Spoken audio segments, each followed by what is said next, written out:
사랑하는 성도 여러분, 제가 저 영상을 여러분에게 보내드리는 데는 분명한 이유와 목적이 있습니다. 제가 정글 속에서 얼만큼 고난 속에 있었는지, 어렵게 있었는지, 어떤 일을 이룬 것을 여러분과 나누고자 하는 것은 아닙니다. 그것은 복음에 결코 유익하지 않습니다. 그건 겸손을 보이기 위해서 여러분에게 말씀을 드리는 것이 아니고, 복음은 그렇게 감성적으로 다가오는 것으로부터 전달되는 것이 아닙니다. 여러분이 지금까지 어떻게 생각하셨는지 몰라도 복음은 지적이며 이성적인 것입니다. 그 말은 뭐냐면 역사적이며 증거할 수 있는 팩트라는 것입니다. 그래서 그 능력이 어디에 있느냐면 우리로 하여금 회개를 일어나게 하고 우리로 하여금 성장하도록 합니다. 그 성화되도록. 그렇게 해서 우리의 인격을 변화시키는 놀라운 열매를 맺는 이 지구상에 존재하는 모든 지식 중에 유일한 지식입니다. 여러분, 여기 젊은이들이 계신데 이 말씀이 우리에게 주는 이 가치관을 여러분이 분명하게 알고 인식해야 됩니다. 세상 다른 철학과 다른 종교와 다른 것에 가치가 있다고 결코 속지 마십시오. 66권의 말씀만이 나를 나되게 하고 내가 누구인지를 분명하게 알려주시며 또 내가 어떤 변화를 일어나는 뉴 크리에이션, 새로운 인격이 될 것이라고 하는 것을 분명하게 제시하고 인도하는 것이 예수 그리스도의 십자가의 죽으심 의미와 부활의 의미라는 것을 결코 잊으셔서는 안 됩니다. 그래서 제가 이것을 말씀드리는 것은 사도 바울의, 이걸 보여드리는 것은 사도 바울의 고백을 의지하기 때문입니다. 사도 바울이 자기가 사역하는 동안에 이런 말을 하죠. 나도 변명 좀 하자. 여러분이 조금만 묵상하시면 그 애정한 마음을 눈물 없이는 접할 수 없는 고백인데, 내 신분이 어떠하며 내가 이렇게 죽을 고비를 넘긴 것이 왜 그랬겠느냐? 너희들이 믿지 않는 예수의 죽음과 부활은 진리라고 하는 것을 전하는데 믿지 않으니 내가 이렇게 고생하면서 한 것이 어찌 진리겠냐고 얘기한, 나도 변명 좀 하자고 하는 그 고백에 제가 의지하는 것입니다. 제가 지금부터 여러분한테 전해드릴 1시간 안에 있는 많은 부족 형제들의 변화와 인격의 변화를 증거로 제시할 것인데, 그것이 진정한 하나님의 살아계신과 말씀의 능력이라고 하는 것을, 부활하신 예수 그리스도의 부활의 능력인 것을 여러분에게 확증하기 위한 증거로 얘기하고자 하는 것입니다. 저를 소개하는 사람들이 이렇게 오늘 목사님은 겸손하셔서 아무 말 없이 그냥 저를 단에 세워주셨지만 이렇게 소개하는 교회들이 간혹 있습니다. 파푸아뉴기니의 죽음의 그 식인종후에 죽을 각오를 가지고 가신 선교사를 소개합니다. 잠시만 묵상합시다. 이 말씀이 옳습니까? 이 말씀은요, 그분이 이 중요한 얘기를 합니다. 어떤 관점에서 저를 바라봤냐 하면 세상의 관점에서 저를 바라본 거예요.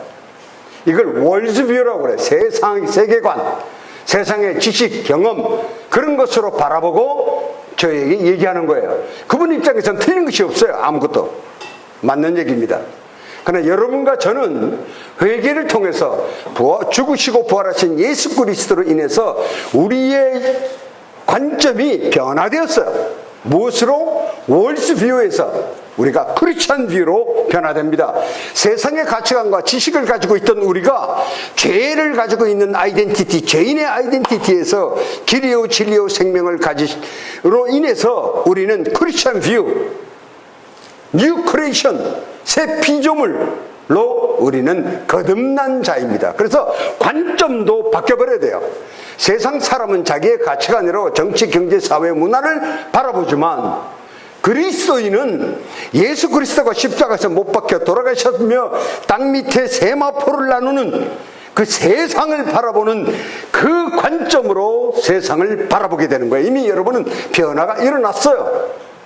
세상의 정치, 경제, 사회, 문화를 바라보는 예수 그리스도의 심령으로 여러분은 거듭난 자들입니다. 여러분이 부인을 해도 나는 아니야, 회개는 했어도 천국 가는 건 그것도 긴가민가하고 여러분이 한다 하더라도, 왜? 내 육신에 죄가 남아있기 때문에 내가 천국 가는 게 동의가 되지 않아. 내가 새로운 피조물이 됐다는 것, 새로운 인격체가 되었다는 걸 내가 인정하지 않는다고 아무리 몸부림치셔도 하나님은 우리를 통하여 예수 그리스도의 십자가의 죽으심에 대한 가치를 세우기를 원하시는 거예요. 그래야만이 영광을 취하시거든요. 여러분, 한 분 한 분이 회개할 때가 예수 그리스도의 피의 가치가 가장 드러날 때이며 예수의 이름의 영광이 드러날 때이며 하나님이 영광을 취하시는 거예요. 그래서 우리를 결코 포기하지 않습니다. 우리가 음부를 타닐지라도 내가 너를 놓지 않겠다는 말씀이 그 말씀이에요. 네가 어떠한 고난 속에 있다 하더라도 내가 너와 함께 하는데, 우리를 너무나 사랑하셔서 그냥 두면 넘어질까 봐. 상상력으로 사단은 우리에게 두 가지 루트로 공격한다고 조나단 에드워드가 얘기합니다. 첫 번째가 상상력이에요. 우리가 상상력에 약해요. 그리고 두 번째는 합리화예요. 그래서 게으러집니다. 죄 짓는 것을 자꾸 합리화를 이용해서 잊어버리려고 해요. 불편하니까, 심령적으로. 이게 얼마나 사악한지를 우리가 깨달아야 되는데, 우리 스스로 나의 본능 속에 있는 죄성을 인식할 능력이 없어요. 그래서 하나님께서 마지막에 하시는, 우리 안에 내재하신다는 거예요. 이게 엄청난 일입니다. 구약에서는 전치사인이라고 하는 일을 결코 하나님이 하지 않았어요. With them, with you. 같이 있는 것만이 영광스러운데, 예수 그리스도의 십자가의 죽으심과 부활로 인해서 하나님의 의가 완전하게 이루었기 때문에, 공의가 우리에게 허락하신 놀라운 축복이 보혜사 성령님을 보내심으로 말미암아 삼위체 하나님이 죄인된 육신에 아직 죄가 남은 우리에게 내재하시는 거예요. 내재하셔서 예통의 함으로 인해서 나로 하여금 본능 속에 나도 기억하지 못하는 죄를 고백하도록 하셔서 우리를 성화의 단계, 거룩에 이르는 나의 잊혀졌던 아이덴티티를 회복하게 하는 것이 하나님의 우리를 이 땅에 살게 하시는 이유입니다. 그 누가복음에 분명히 기록되어 있듯이 내가 오기 전에 너희들이 이 땅에서 하늘나라가 임하는 것을 보게 될 것이라는 것은 우리의 심령 속에 일어나는 인격의 변화를 얘기하는 거예요. 잊혀졌던 아이덴티티를 찾는, 그래서 나 같은 죄인을 살리신, 그것이 저의 마음에 끊임없이 와닿는 것이, 잊혀졌던 우리를 찾아주신 그 감격 때문에 주의 일을 안 할 수가 없어요. 부름에 순종하지 않을 수가 없어요. 교회를 보고 사랑하지 않을 수가 없고, 예배를 사랑하지 않을 수가 없고, 말씀을 눈에서 뗄 수가 없어요. 그것이 우리의 정체성입니다. 왜? 하나님이 살아계시기 때문에. 세상에 있는 모든 신이 있다 하여도 그것은 자연과 세상이 만드는, 인간이 만드는 형상에 불과해요. 살아계신 분은 유일한 하나님이며, 또한 말씀 동안 능력이 있다는 것은 그분이 살아계시기 때문에 말씀에 의해서 우리가 회개가 일어나는 거예요. 말씀을 통해서 하나님을 알게 되는 그 축복을 우리에게 주신 것입니다. 여러분은 다른 정체성을 가진, 내가 아무리 인정을 하든 안 하든 5개의 놀라운 하나님의 일방적인 축복이 우리 안에 이미 내재하고 있어요. 제가 한국에 이번에 와서 하고 싶은 설교를 통해서 여러분과 나누고자 하는 것은 뭐냐면, 여러분의 믿음을 굳건한 반석 위에 세우는 일에 조금이라도 도움을 드리고 공유하고자 하는 것이에요. 제 마음속에 있는 믿음과 제 심령 속에 있는 그 겸손과 온유의 정체성이 예수 그리스도로 통해서만이 일어난다고 하는 것을, 그 놀라운 인격이 여러분에게 이미 내재하고 있다는 사실을 여러분이 나누기를 원하는 것입니다.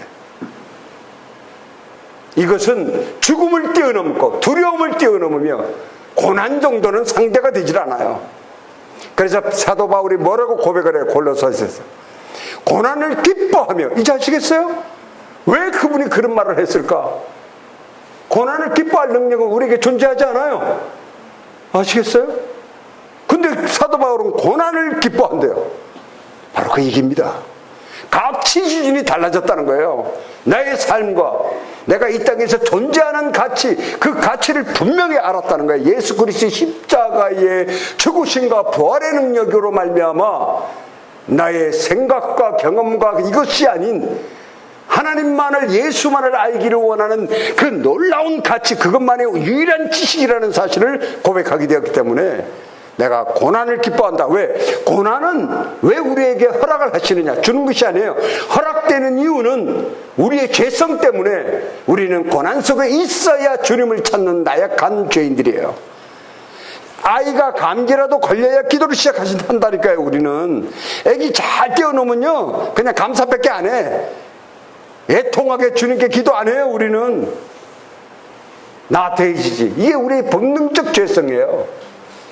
하나님은 우리가 믿음의 추력을 벗어나는 걸 원치 않으십니다. 그래서 행하시는 일, 그걸 성경을 통해서 여러분이 분명하게 아셔야 돼요. 이것만을 제가 먼저 얘기 드릴게요. 한 주제 가지고도 몇 시간을 얘기를 나누는 건 목사님께 들으시고, 첫째, 여러분이 회개하는 동안, 회개도 여러분이 하시는 게 아니라는 거 다 동의하시죠? 내 믿음이 아니라 I believe Jesus Christ as my Savior. 이건 복음적 문장이 아니에요. 나는 예수 그리스도를 구세주로 믿는다. 이건 그냥 영어 문장에 불과해요. 이것을 관념적 지식이라고 얘기를 해요. 거기에 머무르면 안 됩니다. 복음은 그것이 아니에요. 복음은 우리에게 지식의 탐구욕을 남겨놨기 때문에 지정의를 남겨놔서 추구하지만 복음적 문장을 정확하게 얘기하고 계세요. 복음적 문장은 뭐냐면 이거예요. I believe Jesus Christ as my Savior. 나는 예수 그리스도를 구세주로 믿는다. 하나가 더 붙어요. I believe Jesus Christ as my Savior in faith. Through faith. By faith. 여러분, 제가 지금 가장 안타깝게 한국에서 시간이 나면 얘기 드리고 싶은 것이 우리 한국 성경, 제가 언어학자요. 저는 컴퓨터 전문가인데 선교사가 되기 위해서 언어학도 하고 그 다음에 또 신학은 물론이고 저희가 성경을 번역하면서 단어 하나 가지고 평생을 씨름한 사람이에요. 32년을. 그러다 보니까 알게 된 것인데 영어 성경에는 두 개의 단어로 믿음을 표현해요. 하나는 believe, 자유의지라는 동사, 하나는 faith, 명사. 여러분 히브리서 11장을 보면 끊임없이 믿음의 사람들이 나오죠. 그거요 believer라고 번역 안 돼 있어요. 전부 다 faithful man이라고 돼 있습니다. 무엇이 차이가 있느냐, 제가 이걸 20년 찾았어요. 그러다가 확신을 가지고 알게 되어서 부족 형제들에게 로마서를 가르칠 수 있었어요. 사랑하는 성도 여러분, 제가 이쪽을 설명을 못 드린 이건 제 유튜브 보고 찾아서 꼭 여러분이 보셔서 believe와 faith의 차이, 중국분 성경을 봤어요. 중국 오리지널 중국 전도사님을 만나서. 근데 중국은요 내가 축복받았다고 그랬어요. 이 believe와 faith를 다른 말로 말하는 거예요. faith는 뭐라고 말하냐면 믿을 신자, 신인데 마음심, 마음으로 믿는 것, 신심. believe 동사는 뭐라고 표현되냐면 서로 상자, 서로가 믿는 것, 상신. 다르잖아요. 그러니까 다르게 쓰임으로 인해서 이게 뭘까라는 퀘스천이라고 갔잖아요. 근데 한국은 안타깝게 believe나 faith를 전부 다 신약에서는 믿음이라고 번역했기 때문에 갈라디아서 2장 20절에 이 말이 있어요. 믿는 믿음 안에서. 앞에 믿음은요 제가 볼 때 believe고 뒤에 믿음은 faith예요. 근데 높아심이 생기는 게 그냥 성경을 이대로 읽으면 내 믿음 안에서 내가 신앙생활을 하는 줄 알아요. 이건 인본주의예요. 그냥 지옥으로 가는 거예요. 믿음이라는 내가 만든 믿음의 바벨탑을 쌓고 그걸로 끝나는 거예요. 결코 하나님이 거기는 성령이 같이 하지 않습니다. 여러분이 조금 더 성숙된, 그러면 제가 하는 이 얘기를 조금 더 폭넓게 생각하시면 이런 얘기를 많이 들었죠. 종교 생활하면 안 된다. 그 말이에요. 뭐 다른 거 없어요. 내 의의를 이루는 종교 생활, 열심을 해서 오는 자뻑 때문에 종교 생활. 우리는 종교 생활을 하도록 특화되어진 죄인이에요. 잘하려고 그래도 안 돼요. 여러분 하려고 예 쓰지 마세요. 하나님의 복음은 쉽게 얘기하면 넌 죽어라, 이게 오늘의 본문 말씀처럼. 넌 죽어라. 저를 죽을 각오를 가지고 파푸아뉴기니에 가신 선교사라고 소개할 때 제가 어떤 훌륭한 목사님이라도 근교이라도 좀 반론합니다. 왜? 반론 안 했다가 내가 하나님 만났을 때 내가 야단 맞을 것 같아. 너는 알면서 왜 입 다물고 있었냐? 그런 세상적 칭찬을 받으니까 좋으냐? 하고 물으실 것 같아. 정말이에요. 구약에 보시면요, 불러가지고 삼자대면 하셨어. 여러분, 이게 함부로 하면 안 됩니다. 절대로 함부로 가르치면 안 되고. 제가 그때 하는 말이 이거예요. 나의 의지와 나의 신념으로는 결코 주님과 동행할 수 없어요. 여러분이 아무리 교회에서 바른 신앙생활을 한다 해도 나의 의지와 나의 신념으로는 어떤 영적 열매를 맺을 수가 없고요. 그것으로는 종교행위고 그것으로는 타락한 행위고 성령이 같이 하지 않습니다. 아무리 찬양을 목이 터지게 불러도 성령을 구한다고 해서 성령님이 한 번이라도 돌아볼 것 같아요? 성경에 분명히 기록되어 있어요. 믿음의 불, 믿지 않는 자의 기도는 응답하지 않는다는 그 믿음도 페이스예요. 빌리브가 아니에요. 나의 제약된 자유의지로 믿는 행동하는 걸 말하는 게 아니에요. 좀 더욱더 궁금하게 생각하시죠? 이 페이스가 뭐냐? 번역을 얼만큼 잘못했다는 게 아니라 단어의 한계 때문에 그런데 구약에서는요, 그걸 충성, 성실 이런 거로 페이스를 다 번역해놨으니 그냥 힘으로 하는 것으로 다 이해되고 공부하지 않으면 신약은 전부 믿음이래. 그러니까 그런 혼돈이 있는 한국 성경이라는 걸 아셔야 됩니다. 중국 성경도 안 그러는데 말이에요. 이게 언어가 가지고는 페이스를 한국말로 표현할 방법이 없어. 그래서 최선을 다해서 표현한 게 믿음이라고 그냥 써버린 것 같은, 우리만 그런 게 아닙니다. 제가 여러 나라 성경들을 비교해 봤는데 파푸아뉴기니 공용어 성경도 믿음 하나야. 페이스를 표현할 방법이 없어. 그런 나라, 그럴 때 이제 성경 번역하는 분들이 뭔가 다른 말로 아니면 성경 공부를 시켜야 돼요. 페이스의 정체성, 페이스는 명사라 그랬죠. 명사가 가지고 있는 구성 요소가 있어요. 추상 명사가 아니에요. 팩트라고 말할 수 있는 분명히 구성 요소가 3가지가 있습니다. 그건 나중에 여러분이 기회가 있길 바라요. 왜 제가 의지로는 절대로 주의를 할 수 없다고 하냐면 이 말씀 때문에 그래요. 예수를, 네가 나를 따르려면, 네가 신앙생활을 하려면, 네가 기도하려면, 네가 나로부터 어떤 동행하기를 원하면 모든 것, 그리 삶, 너 자신이 부인되어져야 된다는 거예요. 부인되어져야 된다. 부인되어진다는 말을 더 설명할 것도 없이 죽어 있어요. 죽어. 육신이 죽어. 근데 우리가 육신이 살아있는 동안에 내 자아를 죽일 수 있어요? 자아를 죽인다는 분요 100% 거짓말입니다. 우리나라의 3대 거짓말 하나 중에 더 많은 거짓말. 안 되는 거예요. 왜? 인간은 살아있기 때문에 자기 자유가 있고, 이 프리윌을 움직여서 선택하는 것이 우리 인간의 하나님이 남겨주신 축복인데 이것을 죽일 능력은 우리에겐 존재하지 않습니다. 겸손을 뜰 수는 있어요. 근데 안 됩니다. 절대로 한다고 하는 자체가 어마어마한 교만이에요. 자, 그러면 성경은 하나님은 우리를 죽이실 작정이신가? 왜 이런 엄청난 얘기를 하냐고요. 우리를 구원해서 천국까지 인도하시고 우리를 질병에서 온전케 하시고 어려움에서 자유케 하신다면서 왜 자꾸 죽으라고 그러냐 이 말이에요. 그래서 하나님이 죽는 방법을 제시합니다. 나의 의가, 그리고 내가 부인되어지는 방법을 제시하는 거예요. 방법. 보세요. 여러분이 그동안에 알고 있던 지식을 총동원 하셔야 돼요. 하나님을 알면 무엇을 통해서 아셨어요?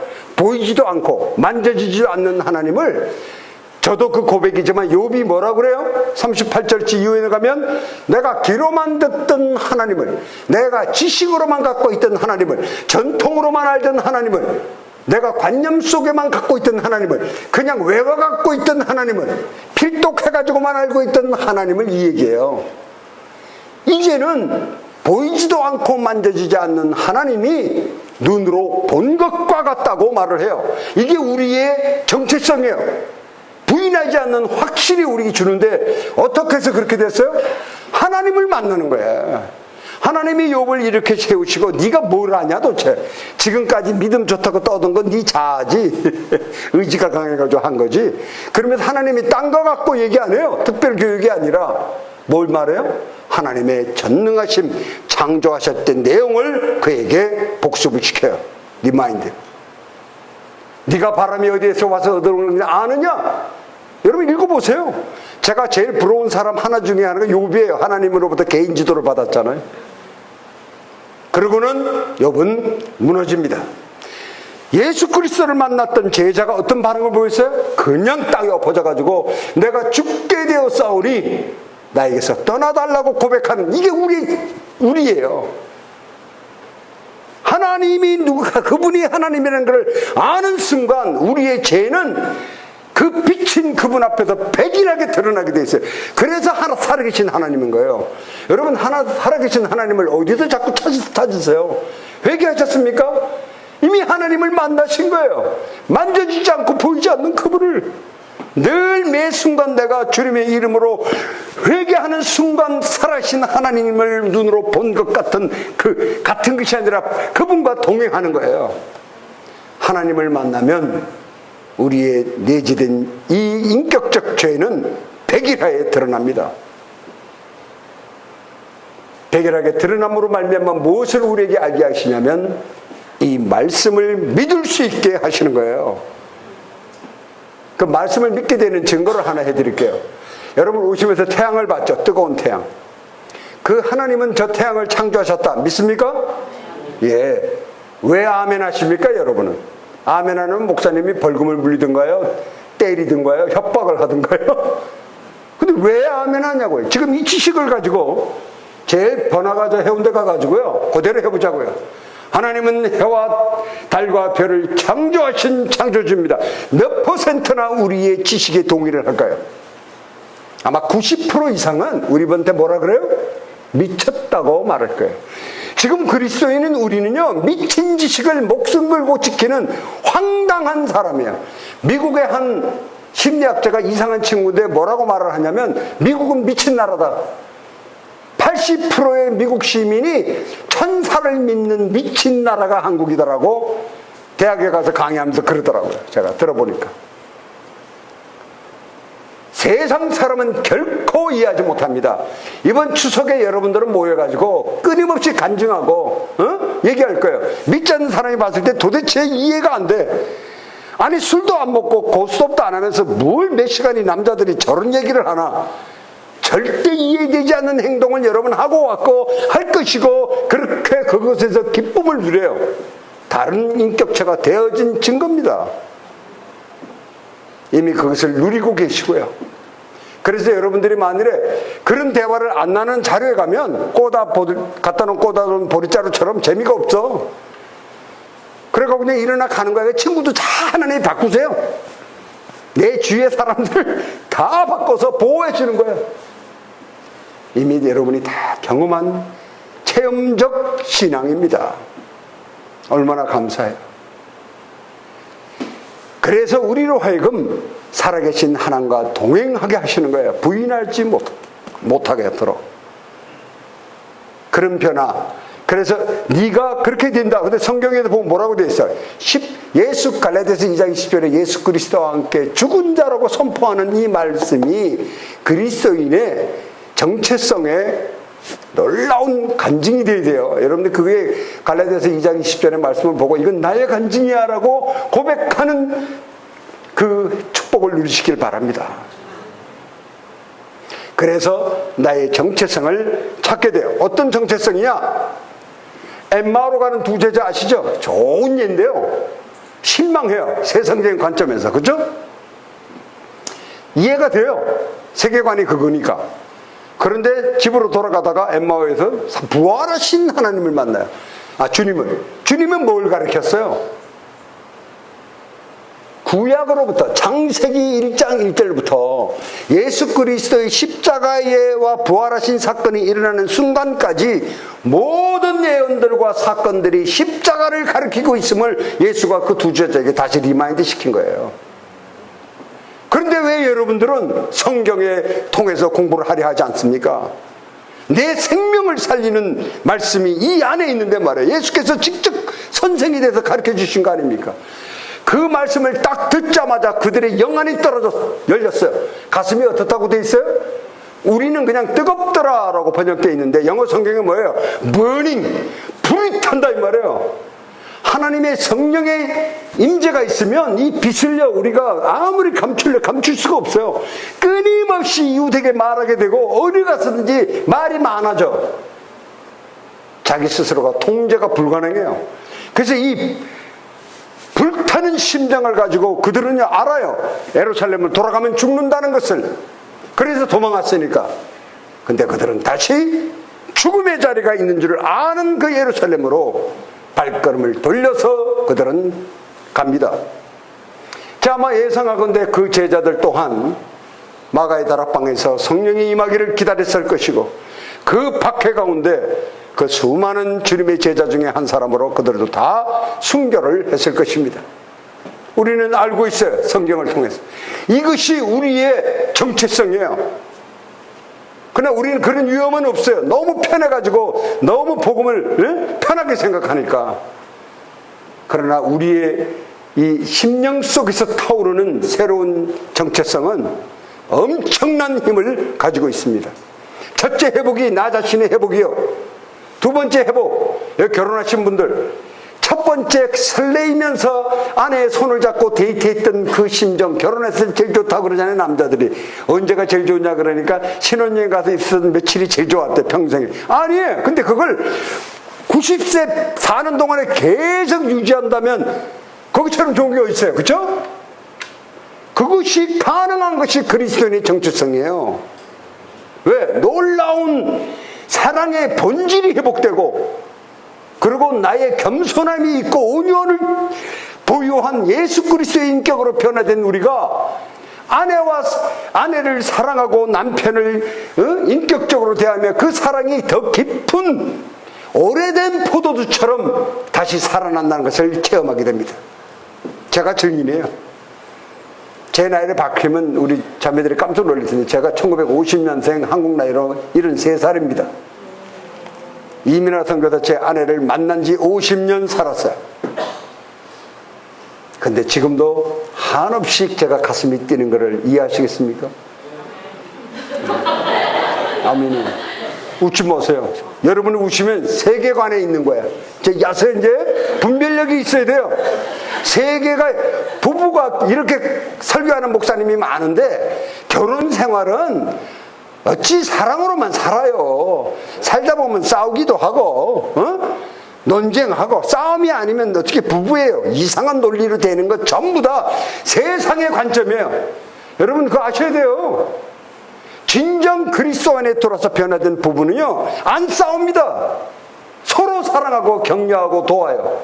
그까지 그 설거지 하나 돕고 그거 빨래 한번 해도 생생되지도 않아요. 당연한 것으로 아내를 돌보고 아내는 남편을 돌보고 그 사랑을 유지하기 위한 기회를 주셨기 때문에. 근데 누가 배워요? 가정이 회복을 딱 시키시고요, 하나님이. 그 다음에 자녀가 그냥 부모를 보고 확 바뀌어버려요. 단순간에 바뀌어요. 시간을 갖고 바뀌는 게 아니에요. 여러분 자녀를 잘 가르치길 원하세요? 그래서 자녀의 사랑, 벤치에 앉아가지고 소파에 앉아서 서로, 그 제가 권면이 그거예요. 소파에 앉아도 더워도 따로따로 앉지 말고 바삭부터가 앉으라고, 부부는. 그래가지고 손을 붙잡고 기대고 있는 그 엄마 아빠의 모습을 본 자녀가 자기 방에 들어가서 어떤 모습을 보일 것 같아요? 화낼 것 같아요? 질투를? 한없이 평안함과 얼굴에 만색의 기쁨을 누리고 공부를 하지 말라 그래도 공부해요. 그 영향력을 받기 때문에. 경험하셨을 거예요. 부모의 안정된 사랑하는 모습을 보았을 때 부유하고 이게 중요한 게 아니에요.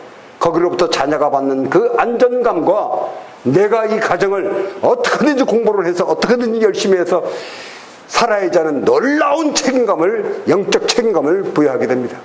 이게 하나님의 질서의 하나님이에요. 남편은 남편으로서, 아내는 아내로서의 소명을 다하는 것, 그것이 질서의 하나님이 원하는 우리의 삶입니다. 그것이 뭐 특별히 전도하고 뭐 선교사 돼야 주의 일이 아니에요. 맡은 곳에서, 심어진 곳에서 꽃을 피우는, 이것이 그리스도의 리액션입니다. 그 그 방법을, 지혜를 깨닫게 되는 거예요.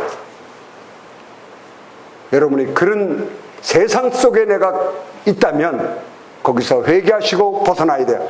자, 바뀌어질 수 있는 방법을 다시 말씀드리는데 그것은 회개입니다. 그래서 그 페이스에 의해서 회개가 일어나는 거예요. 페이스라는 것은 하나님을 아는 지식, 오직 그거 하나예요. 그러면 성령께서 두 가지를 더해 주시는데 그 말씀을 믿게 하는 어센트, 동의가 일어나는 것과 트러스트, 신뢰가 일어나는 그것을 인격을 만들어 주시는 거예요. 그걸 인격이 완전한 인격이 된 아브라함을 생각하면 여러분도 나래도 칼을 들었을 것이라고 고백하게 된다는 거예요. 여러분, 이거 황당한 얘기가 아니에요. 왜? 나의 생사화복과 내가 존재하는 것과 죽음과 사는 것과 모든 역사와 시간, 모든 것이 주권자 하나님을 만나는 감격을 누리면 아브라함처럼 비슷하게 흉내낼 수 있어요. 우리도 아브라함이 그런 사람이에요. 그래서 아브라함을 페이풀맨이라고 얘기하는 거예요. 우리도 이 시대에, 하나님은 지금 이 시대에 페이풀맨을 찾고 계시다고. 자기가 부인되어지기를 몸부림치는 그 산상수훈의 끝부분이 뭐예요? 네 절 중에 끝에 가장 그리스도인의 인격을 나타내는 의에 줄이고 목마른 자가 될 것이다. 이 말은 다시 말로 표현을 하면 내 속에 육신의 죄성이 남아있음을 경멸하는 삶을 누리게 되는 거예요. 회개하지 않고는 견딜 수 없는, 너무나 죄가 싫어.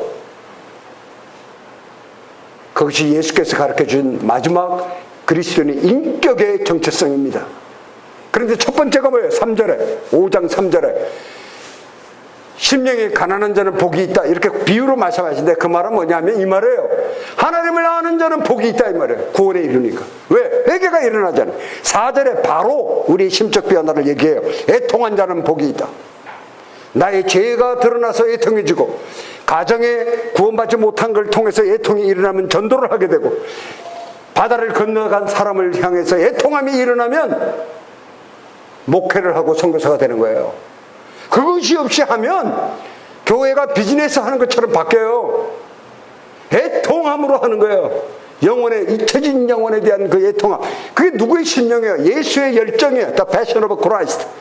예수가 willing to die for us, 우리를 위해서 기꺼이 십자가에 죽으시게 했다는 그 열정, 그 패션이 어느 단에서 왔냐면 suffering, 기꺼이 그 고난을 받겠다고 하는 그 패션이 우리 심령 속에 전부 다 내재하고 있습니다. 여러분의 정체성을 말씀 안에서 발견해야 돼요. 내가 이런 축복을 누리고 있구나, 내가 이런 정체성이구나. 아직도 나는 육신 속에 죄가 있는데. 제가 부족 형제들에게 복음을 가르치는데요, 핵심적인 몇 가지만 얘기를 할게요. 10계명을 가르쳤어요.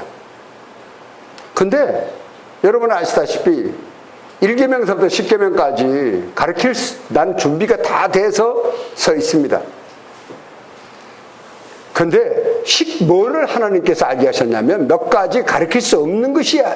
우리 같은 죄인이 아무리 박사학위를 받아도요, 하나님에 대해서, 하나님의 캐릭터 중에 가르칠 수 없는 게 두 개 이상이죠. 뭐 많죠. 근데 뭐냐면 전능하심도 가르칠 수 없고요, 하나님의 거룩합니다고 말은 하지만 그게 어느 정도 거룩한지도 사실은 가르칠 능력이 우리에게는 없어요. 뭐 박사 10개 받는 박사 후 코스까지 해가지고 논문을 써도 그걸 쓸 수가 없어요. 왜? 하나님의 인격은요, 세상의 언어로 표현할 수가 없어. 그냥 미스터리한 분이야. 그래서 이게 도움이 될 거라도 말씀드리는데, 하나님은 전능하다고 고백하시려거든 내가 얼마나 큰 무능한지를 자각하고 회개한 사람이 나를 비유했을 때 참 하나님은 전능하시군요라고 하는 거예요. 하나님이 거룩하다고 하실 때는 내가 얼마나 죄 속에 있는지를 철두철미하게 회개한 사람이 과연 하나님은 거룩하군요, 그때야 하나님의 인격을 말할 수 있는 거예요. 그렇지 않고 함부로 거룩하군요, 전능하군요 이러면 망령이 부르는구나 똑같은 거예요. 그래서 하나님을, 말씀을 통해서 하나님의 인격을 안다는 것이 그리스도인의 공부를 통해서 알아야 되는 놀라운 것입니다. 그런데 그 부족 애들한테 십계명을 가르칠 수가 없어요. 그건 그냥 회개한 사람이 가르치는 거예요.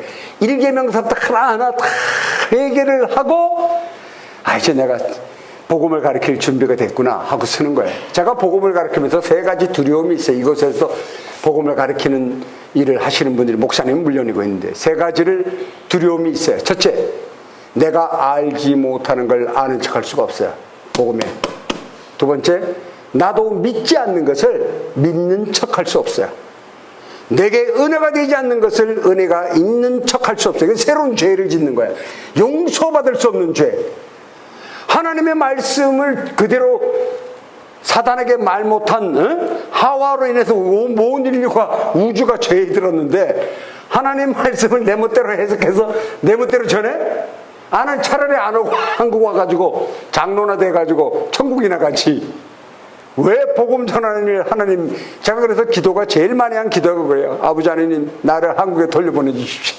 이 두려움은 그래 그때 뭘 알게 되냐면 경외로운 하나님을 만나게 됩니다. 경외로운 하나님도요 내가 경험한 것은 일부에 불과한 거야. 왜? 이 죄인 두려워서 가르칠 수가 없어요. 가르쳐야 되는데. 그래서 고민 끝에 딱 2절만 너희들 다 여기는 못 피해갈 거야. 누구나 다 1계명부터 10계명 전부 다 여러분 못 지나갑니다. 요즘에 한국 와서는 제 가슴을 답답하게 하는 게 젊은이들이요 무슨 MBTI? 내가 물어봐. 우리 형제도 MBTI 무슨 형이에요? 있어요 없어요? 그러니까 있다 없다만 얘기하세요. 있죠? 아마 지사님도 다 있을 거예요. 근데 여러분 아십니까? 그 토정비결을 믿는 것보다 더 사악하다는 것을. 세상적인 심리학적 인간론이에요 그거는. 제가 지금 전방에 얘기한 것을 조금만 대입하면 우리를 속이는 다 가짜들이에요. 왜? 여러분을 학문적인 그것으로 정의하는 거예요. 목사님은 무슨 형? 그렇다면 복음은 죽은 거예요. 예수가 십자가에서 죽으실 이유가 없어요. 부활하실 이유가 없어요. 오늘 예배 드릴 가치가 없어요. 왜? 하나님이 아니니까. 그런 엄청난 죄를 범하려 하지 마십시오. 그것을 신학적으로 싱크리티즘, 혼합주의라고 말을 해요. 그리스도인인데 절 가는 것도 그렇고 점쟁이나 무당한테 가서 상담하는 거나 똑같은 거예요. 그거는 의식을 하면서 MBTI, A형, B형, O형, AB형이 성격이 어떻다고 하는 것 다 속은집니다. 과학적으로 하나도 인정이 안 되는. 근데 여전히 믿어. 유전학적으로는 그것이 분리되지만 성품을 구분하는 것은요 다 속임수예요. 그건 무신론자보다 더 무서운 거예요. 내가 그 얘기하니까, 그리고 또 옛날에 한참 유행했던 거, 멘토 유행하던데, 요즘 그런 거 안 하죠. 저한테 그때 엄청나게 연락이 왔어요. 대학생들이, 선교사님을 멘토를 삼고 싶어요. 그래서 내가, 나를 멘토를 하면 나처럼 5번 죽었다 깨야 돼. 원체 죄인이라 내가. 그리스도인의 멘토는 누구요? 오직 예수 그리스도만이. 앞으로 그렇게 답하셔야 돼. 당신의 멘토가 누굽니까? 오직 그리스도예요. 예수 그리스도만이. 왜? 그분의 보혈만이 여러분의 그 정체성을 온전한 것으로 변화시키는 유일한 방법이기 때문에 그래요. 지금 내가 그 얘기하는 거예요. 성경이 우리에게 그 얘기를 하는 거라니까요. 그 놀라운 능력이 있음을 우리 젊은이들이 알면 교회를 안 떠나요. 내쫓아보세요. 여기에 가치가 있음을, 질서가 있음을 깨달을 때 어찌 그 형제가 교회를 버리겠습니까? 청년들의 생각은요, 제 때는 당구 잘 치는 선배 있으면 그거 한번 치자고 교회를 갔고요. 탁구 잘 치는 형이 있어도. 근데 내가 가면은 나의 질문을, 건면을 잘해줘. 그 형만 쫓아다니는 거야. 응? 이 청년의 그런 심령이 있다고 해요. 내가 서울대에서 얘기할 때 그랬어요. 너희들은 소주 한 잔을 먹어도 그냥 무조건 취하자고 먹지 않고 그 나이 때는요 의미를 만들어. 이상한 의미. 이 소주 한 잔에.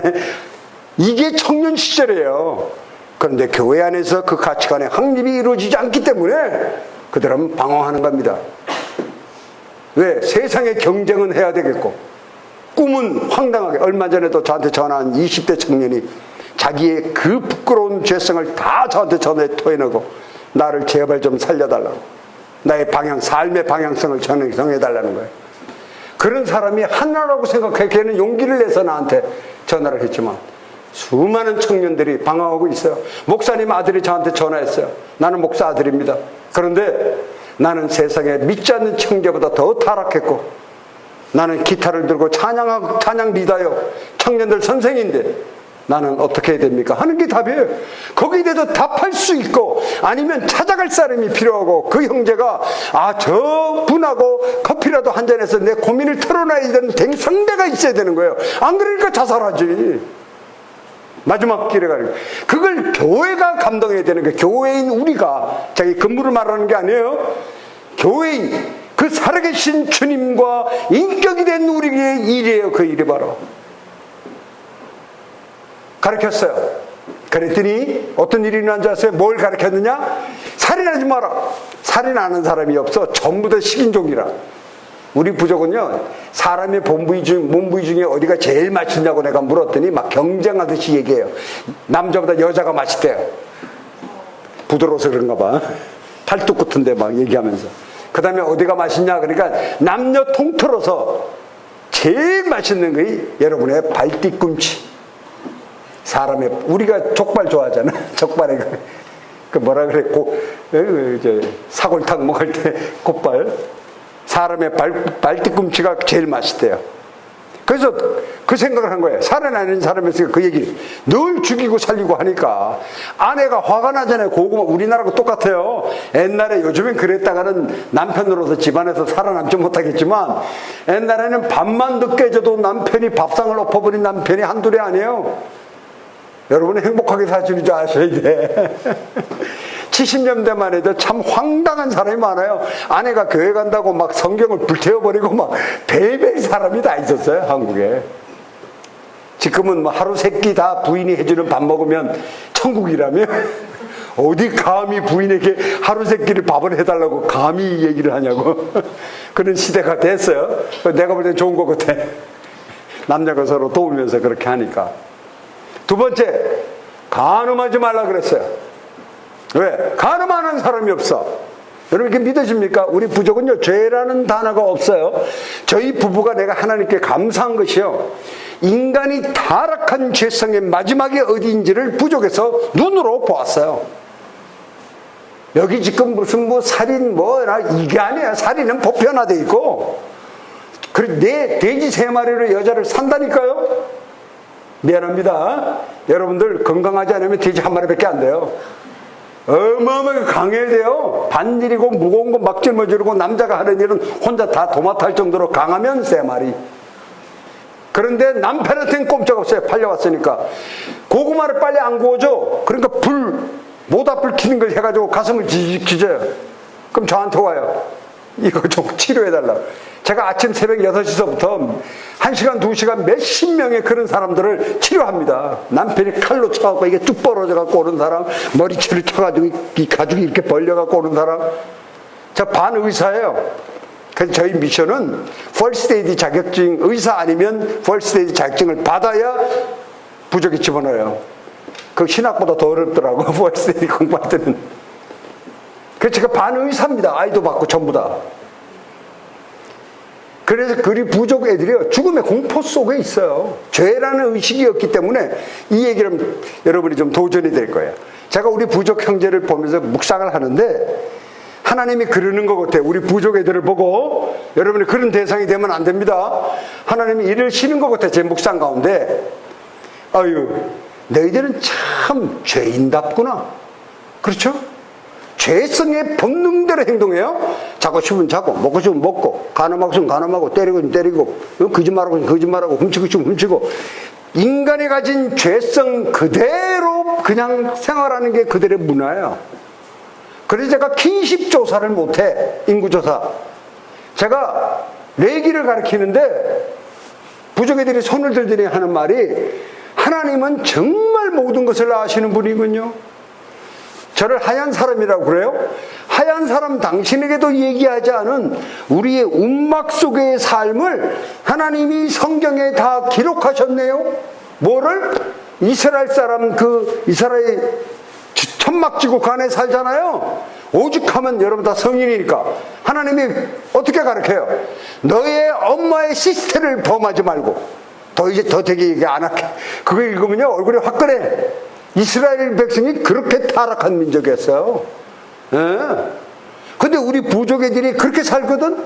킨십을 해보니까 시아버지의 아이를 낳고 아들의 아이를 낳고, 이건요 상상이 안 돼. 이게 도시가 문화를 가지고 있는 인구조사표 컴퓨터 프로그램에 넣을 수가 없어. 하도 뒤죽박죽이라. 한 움막 속에 3대가 그냥 섞여 사는데 엄마 아빠가 누군지도 몰라. 애는 같이 가르쳐요. 그래서 입양을 못해요. 절대로 안 줘요. 재산으로 확보하게. 누가 낳냐는 건 중요치 않아. 여자면 돼지 3마리에 돈이요, 남자면 땅을 지키는 전사할 테니까 다 자기네들이 돌봐요. 이 엄마 저 엄마 돌아가면서 젖 먹이면서. 그러니까 입양이 안 됩니다. 거기는 절대로. 죄라는 단어가 없어요. 그 말하면 죄의식이 존재하잖아요. 근데 그들이 이 사건을 통해서 죄라는 말을 스스로 만들어냅니다. 우리가 죄라, 원죄, 그리고 뭐 죄라는 단어가 있는 걸 우리가 감사하게 생각해요. 그들을 보면서 인간의 타락이 어디까지 올 수 있는가를. 그런데 하나님이 우리 부족을 보더니만 너희는 참 죄인답다. 이해가 되시죠? 묵상이. 근데 저를 보시고 하는 말씀이에요. 아유, 불쌍한가. 너는 죄인답지도 못하구나. 내 안에 그 부족 형제들의 죄성이 본능 속에 자리 잡고 있어요. 부인할 수 없어요. 하나님 앞에. 심령이 가난한 자가 아니라 내가 애통하고 목마른 자가 되고 나니까 내 안에 죄성이 다 있음을 알게 되는 거예요. 그런데 나는 어떻게 하고 있어요? 모든 가식으로 저를 다 두르고 있는 거예요. 지식과 인격도 온전하지 못한 성경에 대한 모든 것으로 저의 가식으로 저를 둘러싸고 아닌 척하고 있는 내 모습에 하나님이 그렇게 말씀하시는 것 같은 거예요. 아유, 불쌍한 것. 너는 죄인답지도 못하구나. 그래서 회개하기 시작했어요. 하나씩 하나씩. 그래서 제가 쓴 책이 있어요. 목사님에게만 드렸는데 제가 돈이 없어서 여러분 다 사드릴 수가 없어요. 두란내에서 했는데 17,000원 이상이야. 19,000원 이상. 그래가지고 페이지 수가 많아요. 380페이지나 돼서. 꼭 사보세요. 10%는 제 겁니다. 인치세. 다 알고 계시겠지만. 인치세를 쓸 때는요 얼마나 마음이 편한지 지난번 코비드 때 하고 지금 하고 그런 것도 경험하게 하죠. 그러니까 책을 한번 쓰세요. 인치제 쓸 때요, 사례비보다는 훨씬 마음이 편해요. 그 목사님은 통할 거야. 그 경험 안 하는 사람은 몰라요. 그 부담감. 성도야 뭐 믿음으로 기쁨으로 하지만 늘 부담이 있는 거예요. 이거 어떻게 더 먹고 싶은 것도 조금 먹고 여기 쓸 거 여기 써야 되고 그런 부담이 있는데, 부족 형제들에게 그 얘기를 선포했어요. 그랬더니 어떤 현상이 일어난 줄 아세요? 다 도망가 버렸어. 자, 잘 들으세요. 이거 하나만 가서 여러분의 큰 나 자신을 바라보는 놀라운 나의 정체성, 제약된 그 월즈뷰 내가 아직도 남아있다는 걸 알는 좋은 방법인데요. 살인하지 말라, 간음하지 말라 선포하면서 내가 이것은 하나님 가르칠 수 있는 능력이 없어. 나도 죄인인데. 그래서 이것은 하나님의 명령이다 그랬어요. 그랬더니 다 일어나 도망갔어요. 와르르 일어나는 게 아니라 살살살살살살 일어나 다 가고 없어. 한 청년이 안 가고 저희 집에 따라왔어. 너 왜 안 가니? 그러니까 하나님 아들하고 있으면 안 무술 것 같아서 안 갔대. 자, 여기에 복음을 가르치는 사람의 딜레마가 있어요. 나는 소외된 거야. 여러분 아시겠어요? 나는 두렵지도 않고 회개도 없고 유침도 없고 반성도 없어. 떨림도 없고. 왜 나에게는 십계명을 다 가르칠 수 있는 준비를 하고 외우고 있는 나에게는 왜 복음을 우리에게 왜 주셨는지 아시잖아요. 그 십계명이 가진 그 은혜의 수단이 나에게는 아무런 열매가 맺히지 않는 거예요. 지금 내가 이 두 계명을 얘기했는데 여러분 속에 심령에 뜰림이 있습니까? 회개가 있습니까? 누이침이 있습니까? 반성이 있습니까? 없어요. 우리는. 왜? 근데 부족애들은 왜 두려워서 다 도망갔냐 이 말이에요. 그러니까 내가 겁이 나. 또 회개하는 거예요. 내가 가르칠 수 있는 조건이 안 돼. 나의 그 지식과 영적인 상태가요. 말씀이 돼야 나도 이렇게 얘기를 하는데 경험이 돼야. 그게 없어. 우리 신앙은요, 체험적 신앙에 그래서 2000년 동안 복음이 여러분 지금 손에 있는 거예요. 지식으로 전달됐으면 벌써 끝났어요. 체험적으로 연결되기 때문에 순교가 가능한 거예요. 순교적 삶. 하나님은 우리가 죽는 걸 원치 않으시고 잊지 마세요. 이 단어도 순교적 삶을 사는 거예요. 그것이 가능한데 나에게는 아무 반응이 없어요. 그래서 가르치는 걸 두려워서 중지했어요. 그러고는 한 달 동안 부족 형제 마을 집집마다 다 찾아다닙니다. 무엇이 다른지를 알고 싶은 거예요. 저들하고 나하고. 그들은 원주민이요. 나는 도시에 옷을 입었고 저는 벌거벗은 차이 때문인가. 그건 결코 아닌 것 같아. 한 가지를 찾았어요. 그때 찾은 건 한 가지예요. 그 다음에 또 하나가 있는 것도 알게 됐는데 한 가지가 뭐냐면 여러분 부러워해야 돼요.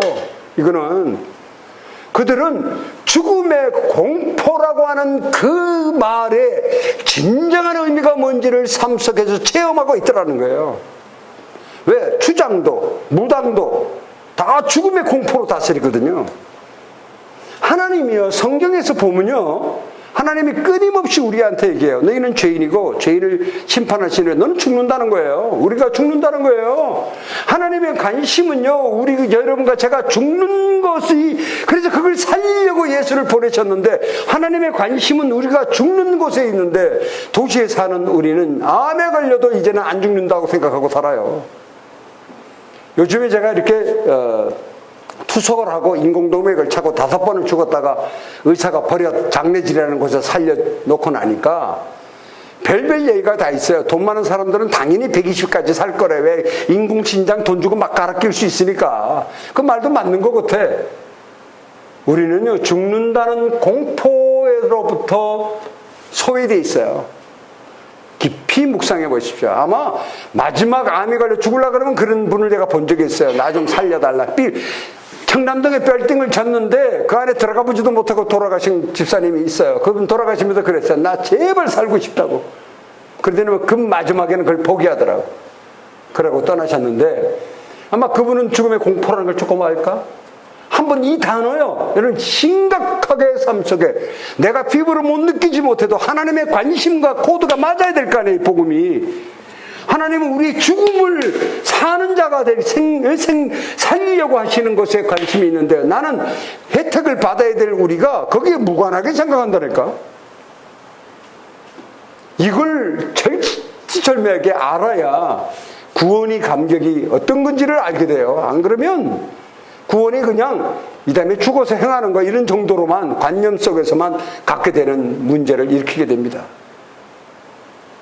발견했어요. 또 하나 있어요.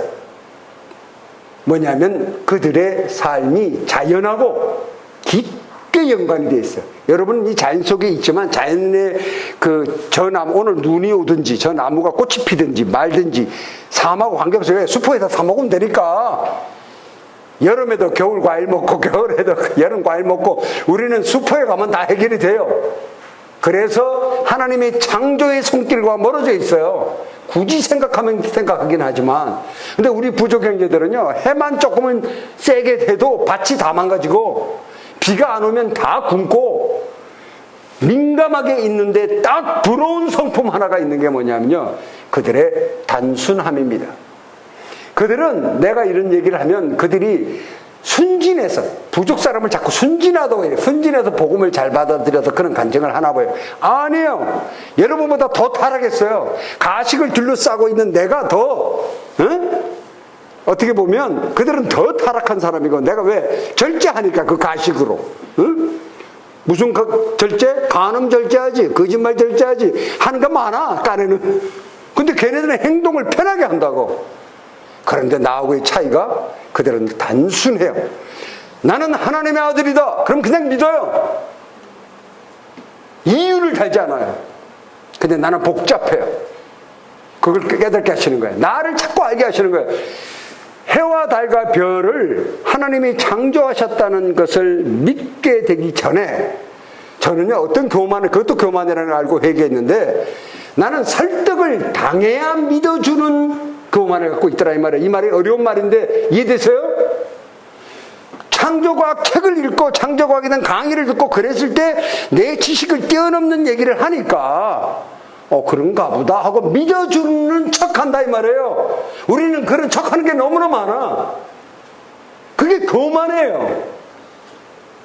그래서 나는 단순하게, 그들은 단순한데 나는 복잡해요. 그래서 복음에 믿어지지 않는 것을 나는 논리적으로 자꾸만 파고들어가려고 그러는 거예요. 성격도 그런 데다가. 근데 그들하고의 부러움이, 그들은 단순해요. 하나님의 말씀을 그냥 단순하게 믿어요.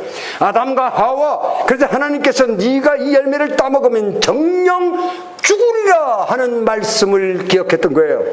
죽음의 공포가, 나는 그냥 관념 속의 지식으로만 알고 있는 수준에 머물렀기 때문에 이것이 영적인 열매를 맺지 않아요. 근데 얘네들은 그 죽는다는 의미를 삶 속에서 죽음의 공포를 알고 있는 자들이기 때문에 하나님이 그렇게 선포한 것에 두려움을 갖는 거예요. 그러니까 두 계명을 다 어겼거든. 하나님의 명령이라고 그러는데 그 자기도 죽을 거 아니에요. 하와나 그것처럼 두려움을 갖는 거예요. 그래서 그들이 만든 죄라는 단어가 이게 뭐냐면 하나님의 말씀을 어기는 것. 해석을 해도 기가 막혀요. 그리고 죄인을, 하나님의 말씀을 어기는 자, 누가 거기에 도를 달겠습니까? 그들이 만든 단어예요. 그래서 하나님 말씀을 우리가 신뢰하고 믿어야 된다는 거예요. 그 단순함이 부럽지 않습니까? 우리가 도시에 생활한다면서요, 그 단순함을 잊어버렸어요. 하나님하고 살아가는 방법. 놀라운 일입니다.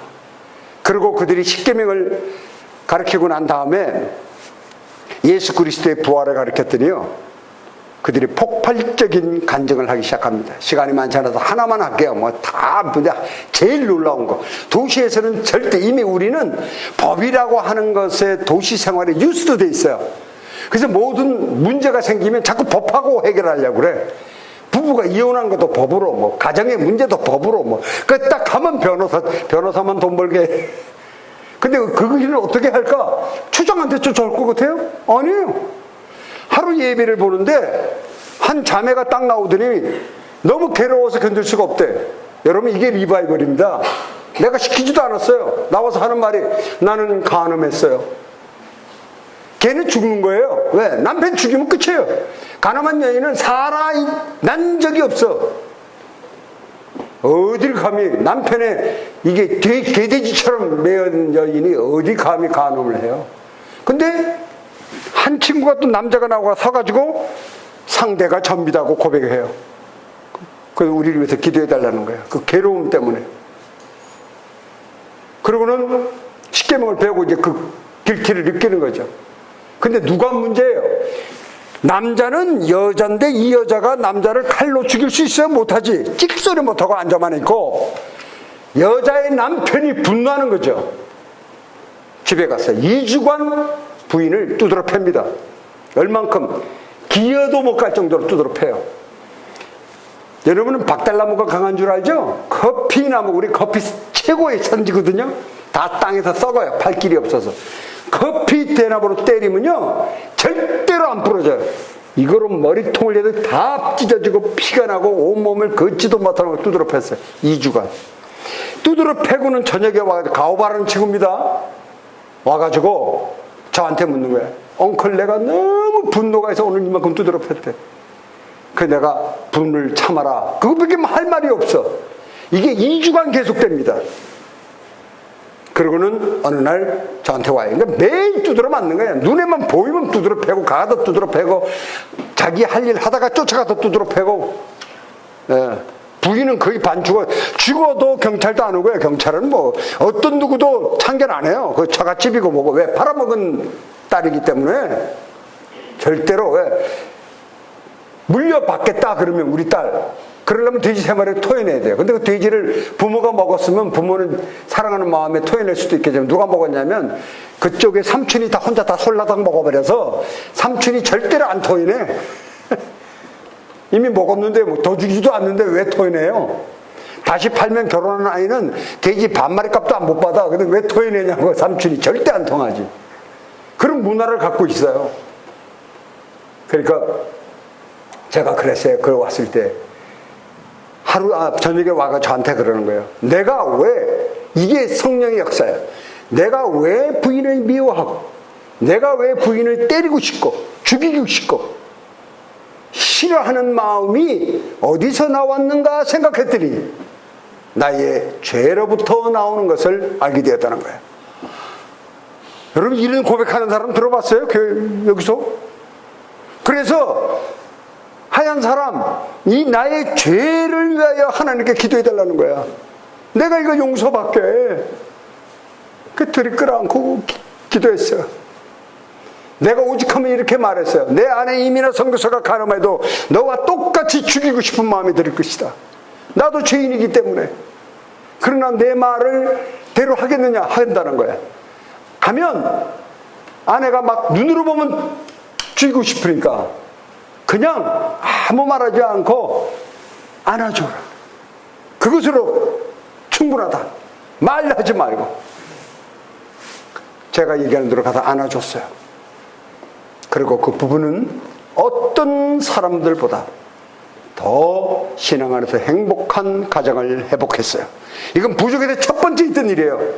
늘 죽이고 때려오던 그 문화가 변화가 일어나기 시작하는 거예요. 이건요, 우리는 끄떡하면 법에 가서 호소하려고 그러지만 우리에게 남겨주신 놀라운 능력이 사랑을 실천할 수 있는, 화해할 수 있는, 화해의 하나님이 우리와 같이 계시니까 그걸 회복할 수 있는 능력이 그리스도인의 정체성에 내부하고 있는 거예요. 근데 이 형제가 똑똑한 형제냐? 이게 또 우리에게 은혜야. 왜? 예를요, 아, 에, 이, 오, 우, 5자, 모음 5자와 13개의 자음으로 된 걸 발견해서 제가 글자를 만들어서 그 글자가 2015년 8월에 파푸아뉴기니 국회에 정식 언어로 등록이 된 걸 가지고 번역하는 거예요. 저는 상당히 전문성을 가지고 학문적인 선교를 하는 단체인데 이 형제에게 5개의 모음을 가르쳤어요. 12년을. 그래 놓고 아예 이후 5개, 13개는 이제 하나도 못 가르치고 자음은 카드를 싹 섞어놔요. 그러면 앞이 이가 왔어. 그런데도 뭐라고 읽어요? 아, 에, 이, 오, 우. 도대체 안 돼요. 15년 때가 되니까 눈이 탁 떠졌어. 혼자 성경을 읽길래요. 예배 중에 내가 세웠어. 읽어. 이 친구가 성경 읽는데 기가 막히게 읽어. 부족말로 된 성경을.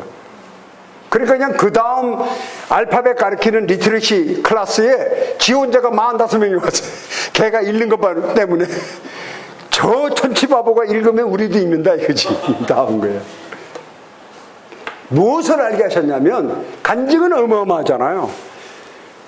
뭘 이렇게 주스면 자기 거였던 거예요. 근데 이 친구가 주스면 저를 갖다 줘요. 주인 갖다 주라고.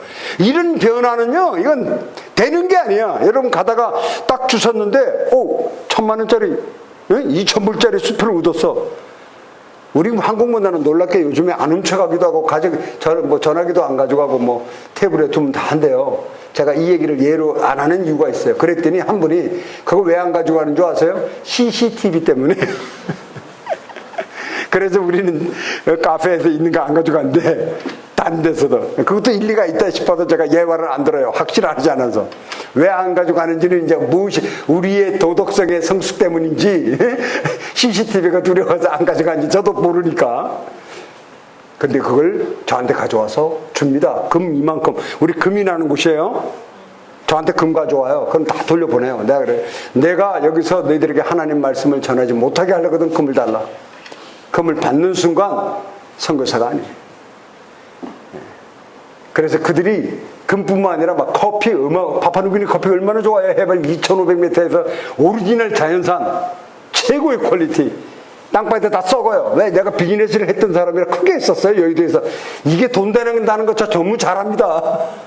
금 갖고 나오면 10배 이상 값이 튀어요. 알아요.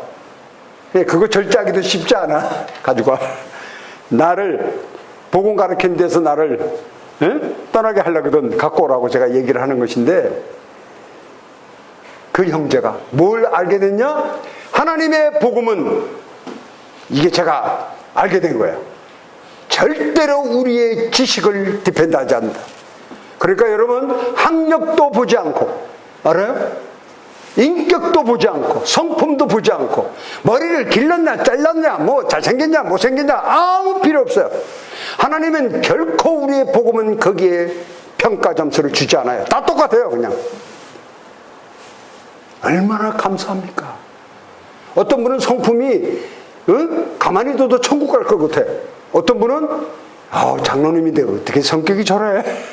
저분은 절대 천국 못 갈 것 같아. 하나님은 그거를 평가하지 않는다니까요. 무엇만 본다? 하나님을 아는 지식으로 인해서 회개하여 말씀으로 인격되어진 회개한 예수 그리스도가 구세주인지를 믿는 그 믿음, 그것도 나의 믿음만을 의지하는 것이 아니라 by faith, in faith, through faith, 하나님을 아는 지식으로부터 오는 그 믿음에 있는 가만 보는 거예요. 이게 얼마나 은혜입니까? 그럼 여러분 성격 때문에 괴로워하지 마세요. 반드시 여러분의 변화가 일어나고 말아요. 다만 그 sanctification의 차이가 있는 것은 하나님의 주권적으로 양육하는 방법이 달라 그래요. 그 늦은 자가 먼저 되고 먼저 된 늦어졌다는 게 경쟁시키려고 그러는 게 아니라 하나님의 주권의 열매들이에요. 쓰시고자 하는 달란트. 하나님을 일하시는 것은 영어로 표현하면 이해가 돼요. 다이나믹하셔. 바벨탑은 벽돌로 쌓잖아요. 여러분 다 배우신 거. 왜? 획일화시키는. 벽돌이 바벨이죠.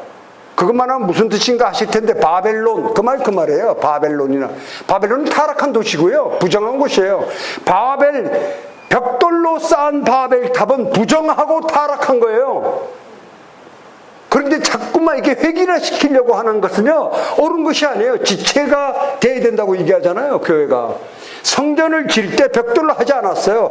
돌멩이 정으로 깨지도 않았어요. 생긴 돌 그대로의 모양들을 끼워서 성전 기초를 한 이유가 다 있는 거예요. 각각의 그릇대로 내가 아는 건 요만큼만 아는데 저분은 이걸 알아. 그것이 다 모여서 한 기차가 되기를 원하는 거예요. 성전지도 똑같아요. 그렇게 일하시는 것을 다이나믹하게 일한다는 거예요.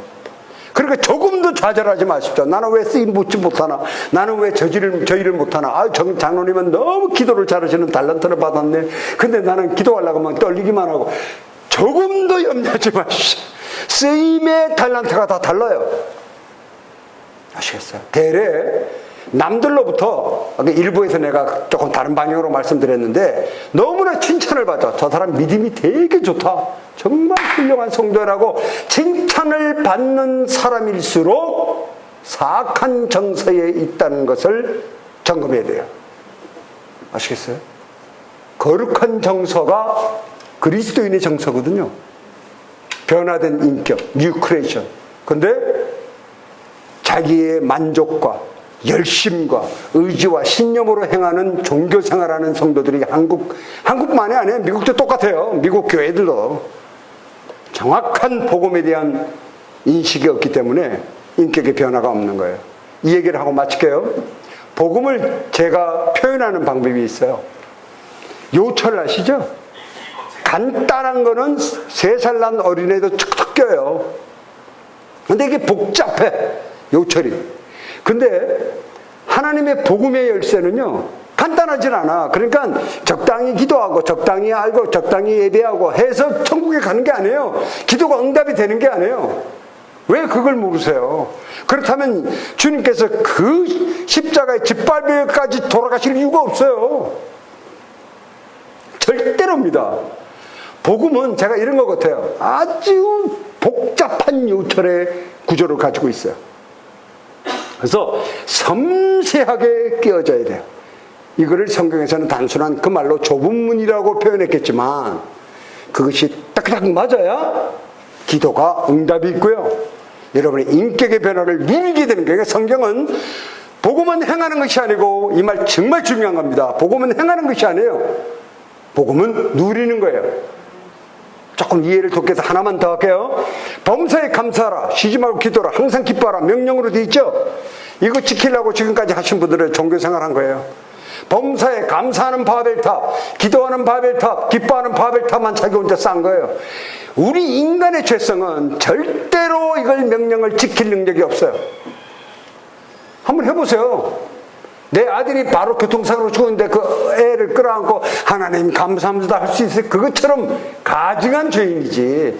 하나님께 대들어야 되는 거예요. 왜 내가 그래도 장로고 권사고 몇십 년을 봉사를 했는데 내 아들을 왜 여기서 죽이게 되냐 이 말이에요. 내 하나님이 보호하셔야 되는데 대들 때 하나님이 뭐라 그럴까? 넌 참 죄인답다. 그리고 그것이 그렇게 하면 안 되는 줄 알고 회개하고 대들었던 내 모습을 하나님이 회개하고 용서를 구하는 게 우리 모습이에요. 넘어지는 걸 너무 실망하지 마십시오. 우리는 넘어질 수밖에 없는 죄인이고 부족할 수밖에 없는 죄인이에요. 그래서 누가 필요해요? 예수 그리스도가 십자가에 죽으신 이유예요. 내가 너와 있는데 어떻게 있느냐? 내재하고 있다 이 말이에요. 절대로 안 떠나십니다. 이분은. 우리가 육신과 분열되어도 안 떠나요. 왜? 우리를 천국으로 인도하셔야 되니까. 이 말씀 안에서 여러분이 그걸 확고하게. 자, 그러면 성경 속에 이것도 높아시면 제가 이렇게 너무 한쪽으로만 생각. 그럼 왜 성경에 이렇게 명령문이 많냐고. 못하는 우리한테. 그렇죠? 산상수훈 같은 거. 이건 제 얘기가 아닙니다. 여러분들이 생각하는 유명한 목사님들, 조나단 에드워드나 마틴 로이드 존슨 목사님이나 지금 살아계신 존 메가더나 이런 훌륭한 목사님들이 한결같이 하시는 말씀이 성경의 말씀은 지키라고 준 것이 아니고 그 말씀을 통하여 내가 그것을 유지하거나 지킬 수 있는 능력이 없는 소망 없는 죄인임을 고백받기 위한 수단이에요. 여러분, 그 절대 이건 내 말이 아닙니다. 난 동의해요. 맞아요. 틀림없어요, 그거는. 그러니까 애쓰고 염려하지 마시라고요. 어떤 일이 일어나면 이 회개를 하게 되면요, 겸손과 온유의 성격을 열매를 주시는데 내 안에 평강이 자리 잡아요. 그걸 갖다 요즘에 미국의 한 그 침례교회 목사님은 그걸 환희라고 표현하시더라고요. 예? 환희. 정말이에요. 기쁨이 폭발적으로 일어나서 이 기쁨이 어떤 고난을 내가 능히 의지로 이기는 게 아니라 고난의 가치가 없어져. 배고픔도 가치가 없어지고요. 죽음도 별 가치가 없어. 그러니까 그게 디펜드는 안 해요. 염려 안 하고. 이 놀라운 인격이 여러분을 지금 안에서 웅크리고 있어요. 이게 꽃을 피우기 위해서. 얼마나 감사한 일입니까? 명령 지키려고 애쓰지 마세요. 그러면 이 말을 이해하시죠? 복음은 누리는 것이다. 그러고 나면요, 나도 모르게 제가 요즘에 있을 때 이민아 선교사 그래. 당신은 하루에 감사합니다를 한 10,000번 하는 것 같아. 제가 지키려고 그러는 게 아니라 모든 게 감사해요. 저는 아침에 딱 일어나면요, 내가 새날을 맞이했다는 게 그 얼마나, 왜? 5번이나 죽었으니까 의사가 버렸어요, 저를. 근데 살아났어요. 그러면 내일 아침에 내가 여러분 이 시간에 저에게는 얼마나 버킷리스트로 내가 한국에 왔어요. 의사가 안 된다 그러는데. 죽어도 내가 한국에서 죽겠다고. 그러니까 의사가 어쩔 수 없이 저를 허락했어요. 대만 집회는 못 갔어요. 안 된다고 그래서. 근데 내가 버킷리스트를 완성하기 위해서 내가 뭐 딴 거 버킷 없어요. 여행 버킷은 하나도 없어요. 유일한 거는 여러분에게 32년간 하나님이 알게 하신 그 복음에 변화된 인격을 공유하고 싶은 거예요. 그 숨은 놀라운 인격과 가치관이 있다는 것을. 아시겠어요? 인원이 중요치 않아요. 얼마 전에는 5명, 3명 놓고도 2시간을 설교했어요. 단 한 영혼이라도 제가 누리고 있는 이 기쁨과 온유의 능력을 소유하기를 바라는 거예요. 내일 당신 주님이 오신다 하더라도. 또 이 얘기, 주님은요, 과거의 내 믿음을 평가하지 않아요. 방송국이 자꾸 저를 들이대고 옛날에 사업했다고, 그 큰 사업을 하다가 어떻게 선교사에 대해서 막 야단쳤어요. PD 당신은 지금 그리스도인의 가치관으로 질문하는 게 아니라고. 과거에 뭐였냐, 뭐야. 내가 국회의원, 내가 국무총리였다가 선교사 되면 일면 토업 기사야? 내가 만약 홈레스였다가 선교사 되면 너희들은 마이크를 안 들어댈 것이다. 그러니까 당신은 아직 그리스도인이 아니야. 그 질문할 자격이 안 돼. 그리스도인에게 질문을 하려면 자기도 그리스도인의 관점에서 물어봐야지. 그래야 답이 나오죠. 근데 이 관점으로 얘기하는 건 성도들을 속이는 일에 그 영상이 나가는 건 왜 고생한 얘기만 얘기할 테니까 시청률 올리려고. 이 폭발적인 편안함과 그 온유를 표현할 방법이 없어요. 방송에서는. 제가 이번에 CBS에서 2포를 찍으면서 그렇게 한 말이에요. 아직 방영을 안 했어요. 그래가지고 놀라운 열매가 뭐냐면 PD가요 3번을 얘기했어요. 선교사님 2분을 통해서 제가 새 생명을 얻었습니다. 3번 울면서 PD가 우리 찍으러 온 사람이 회개하면서 그 얘기를 하는 거예요. 그 카메라 감독 둘과 음향 감독까지 5명이 다 울면서 자기 평생에 하던 일인데 이런 경험은 처음이라고. 자기네들이 원하는 대답은 뭐예요? 세상 관점에서 들으려고 하는데 우리가 영적인 대답을 하니까 무슨 말을 하는지도 소통도 안 되고, 그러니 그분들이 성경을 아무리 들여다봐야 성경의 사도 바울의 고백이 가슴에 와 닿겠냐고요. 고난을 기뻐하고 그러니까 미쳤나 봐 이런 생각밖에는 안 드는 거지. 그 영적 깊이를 전혀 이해하지 못하는 거지. 우리 부족 형제들의 간증을 들으셨고요. 지금은 놀랍습니다. 제 제자가 17명이고요. 12명이 구약서부터 부활까지를, 사복음까지를 가르치고 있고 5명은 로마서를 가르치고요. 6명은 선교사가 되기 위해서 준비하고 있어요. 성령께서 하신 거예요. 아까도 영상에서 얘기했지만 내가 누린 축복은 회개를 통해서 하나님을 만나고 나의 죄악된 정체성에서 진정 나의 아이덴티티를 찾는 축복을 누린 사람입니다. 여러분들에게 그 놀라운 인격이 이미 내재하고 있어요. 오늘 이후에 여러분의 삶 속에 모든 것이 말씀으로 질서를 잡는, 그래서 엠마오로 간 2 제자의 심령이 어떤지를 체험하는 그 삶을 누리시기를 주의 이름으로 축원합니다.